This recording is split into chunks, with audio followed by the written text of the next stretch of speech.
Hey guys, there's something I've been needing to do with Suburban 12 that I've dreaded and I've sort of put off for a long time. I gotta replace the motor. The piston is wobbling about a 1/4 inch and it just don't like to fire no more.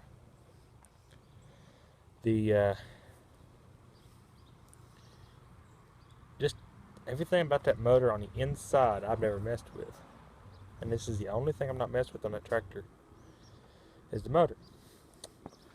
Well, luckily I have an extra one. Has good compression. There's no wobble in the piston at all.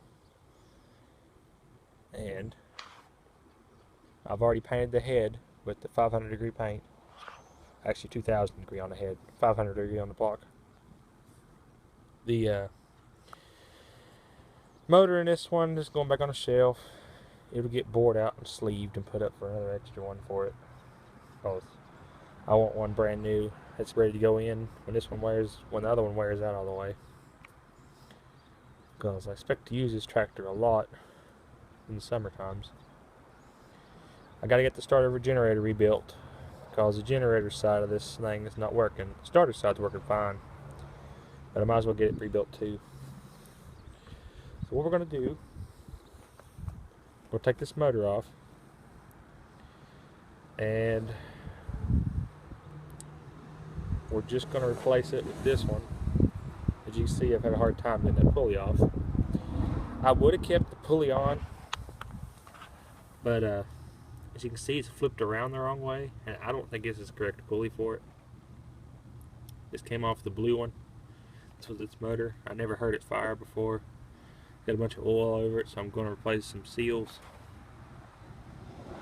Just going to put some Permatex around that valve cover, which should do that. That's where the oil's coming from. Pressure wash it. Take that pulley off. Now you saw that pulley had a small one on the inside. Here's an original Sears pulley. I'm just going to use it because it's already been painted and we got the right belt size for it. So I'm just going to pull this off. This will come off because this has stuff inside of it to make it to where it just slides right out. I think I put grease in there. So we're going to pull this engine off. I'll put that one on after I paint it. In this video I'll show you all how I do it. Let's walk over here to the head and see the product I'm using. That way everybody can know. This is 2000 degree Rust-Oleum high heat gas and oil resistant, which the other one that I got was not gas and oil resistant. And I found that out because I had a gas leak. You know, everything has gas leaks on it. And with out of a tractor, it's going to have something leaking on it for a little bit until it warms up. Had a gas leak and oil leak. That motor that I painted was the one that's on it right now. It around the oil crankshaft seal, you saw in my last video, it was leaking. It actually chipped all the oil. The oil got hot. It chipped all the paint off that side. If you saw just a minute ago, that side was yellow. So, and underneath the carburetor is shiny again. It's supposed to be black. Because this whole theme of this tractor is black and white. Some people call it nickname Oreo. I'll go ahead and say his name. Dakota Gortney says it's Oreo, which we'll just go with that name. But to me, it's Suburban 12. This is my dummy spark plug, so I keep my threads. It's pretty well dry. Flip it over. I clean that out, all that carbon. Put my new. I'm going to take the head off the other motor, put its brand new gasket on this motor. So I'm using the 2000 degree, and something else I'm going to use is for the block. That other paint was flat. This is gloss, 500 degree, gas and oil resistant. I've been experimenting with this Plastidip spray. I'm starting to put it on my tools, and you see I got tank over here. I just replaced this switch for the lights. In between where this thing sits down when I drink. You can see it's wore. See, it's got little wear marks all over it. So you can see it real good over here. Here it is. Wore right there. So I'm thinking about taking this dash off, which is pretty simple because it's just a plastic part of it. You just take the steering wheel off, and which is pretty easy on this one because I made it easy on this one. And then all you gotta do is take the controls off of it, and then you unbolt that one screw right there, this screw, and then there's a bolt right there and a bolt on the other side, and the dash just comes off. Either I'm going to take it off, or I'm just going to what else can I do? Take it off, or just tape everything around it to where there'll be no overspray on the fenders and stuff. And then I'll just spray it with plastic dip. So it's not really plastic, it's a rubber coating that's got plastic in it. It's got a plastic adhesive in it. That well, here's what it says. It's flexible, insulates, grip.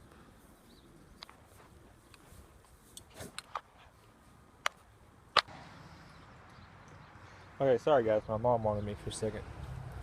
Anyway, we're just gonna put this on the dash right here. I'll probably just put it on this dash right here, on corners and around the edges of it where it connects to it. And I'm also gonna put it up here where it comes down and around it.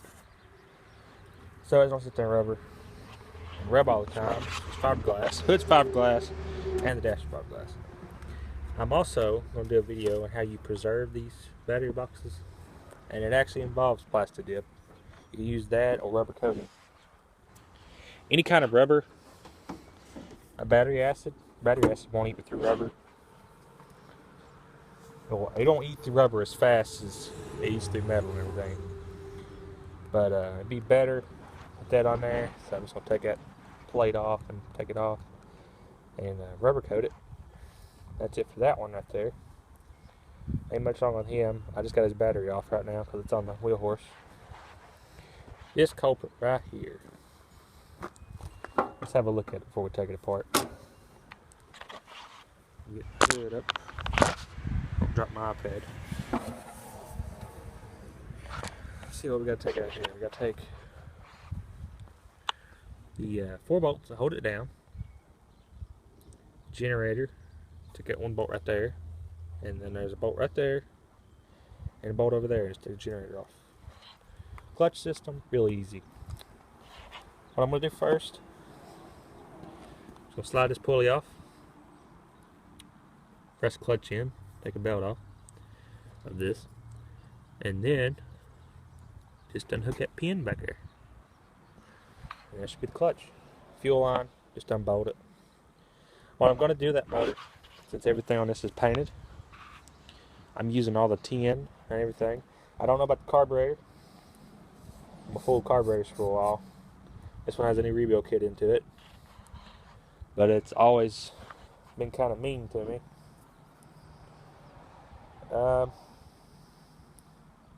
You can put this muffler on it. We're going to paint this muffler, so I need to do right now. Take that coil off I made for it. I have a 12 horse flathead coil. Fuel pump. What we're going to be using, just all the tin and then the fuel lines and stuff. So you'll see it in a minute. Probably just be tore apart in a minute. Well, I got the motor and the muffler painted. Went over the whole motor 2000 degree, which was flat. Then went over it with 500 degree gloss. And then that's all I did was paint it. The muffler, I'm not going to put the 500 degree gloss over it because it'll just burn off and look weird.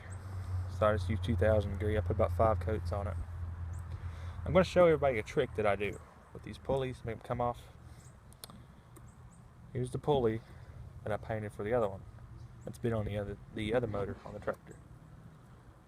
What I do is I take oil and I just squirt a little bit in the key. And then a little bit on the side of it. Like assembly oil. And then what that does is it makes it to where it's got a protective coating on the metal where it don't rust and weld itself together. I put a little bit inside of it. And then I just put the pulley on. But that's what I do. Right now I'm just going to put a bolt in there for a keyway. Because I don't have a keyway right now. I'll go buy one. I haven't bought one for it yet. I'm doing little odds and ends on this tractor right now. What I did do, I'm going to zoom in on it because I'm not going to walk over there. Right over there is the knob. The two knobs that's on top of that hood. I put plastic dip over it. So the knobs would look better. Since they're already plastic, I just give it a new plastic coating. And I also put it on my grinder handle. But I'm going to start putting this thing together right now since it's starting to get dark out. Slowly taking parts off the other motor and putting it on this one. So there's a pulley, there's a muffler. Now I get the good stuff.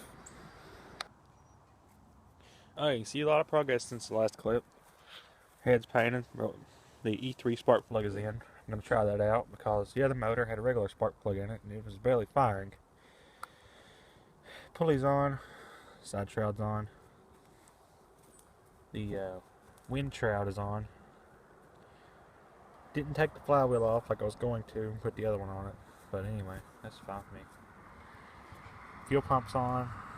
The fuel line's on with that little 90-degree nipple on the filter. My pulse fitting line's on. Only thing I did was widen that hole a little bit more and just super glue it in. It worked. Worked before on the other one, so only thing it does is just go on top of this. But it does not supposed to fall like that, but you know what I mean. It's going to stay because the magnet's on. But here's the coil that I make. I take a 12.5 flathead or 12-force flathead coil. I cut the edges off of it very slightly with that little $20 cutoff pipe grinder from a little pipe grinder from Harbor Freight. I take these bolts. I run them through the little holes that are in the head right there. And screw it in the thread of the holes. I put 1/4-inch nuts on it. I take one and jam it in. Take the other one and jam it against the head, and which squeezes this together. And I set it just right, and then it works. Because there's already a magnet on here. That was meant for the bigger coils. The other coil is about $200 if you buy it from Tecumseh used. There's new old stock ones that are on eBay for $300, which I'm not paying that much money for a coil. Craziest thing ever. So I just got this little used 12.5 that I have that I had in a pile of coils. So put the other carb that was with this motor on it. Put the carb kit that I put in the other motor on this one. Put my fitting on, and then put the gasket on behind it. I'm going to put the governor back all the way on. So you see my string's gone. The points box, I'm probably just going to take the points out of it. Or just clip this wire down there and just leave it hanging because there ain't nothing I can use it for since I'm going to use a coil. I mean, if I need points, all I got to do is just plug it back up and then we'll have points again if the coil goes bad. We got a new coil pack in there. But I've always used coils like this, so see you here in a minute. So I guess this would be part 1 of this video because it's getting pretty long. And It's getting dark outside, as you can see. It's about time to go inside, watch TV, play video games for a little while. Got the muffler on, spark plug in, gaskets on. Got to put the rest of the head bolts in. Got to fix these 3 holes that go across it because my other one didn't have the head. The head didn't come up as far. So I'm going to drill these out so clear the spark plug hole. And that should be it for the motor, at least. I got to put the starter generator back on it. There's part 1 of the video.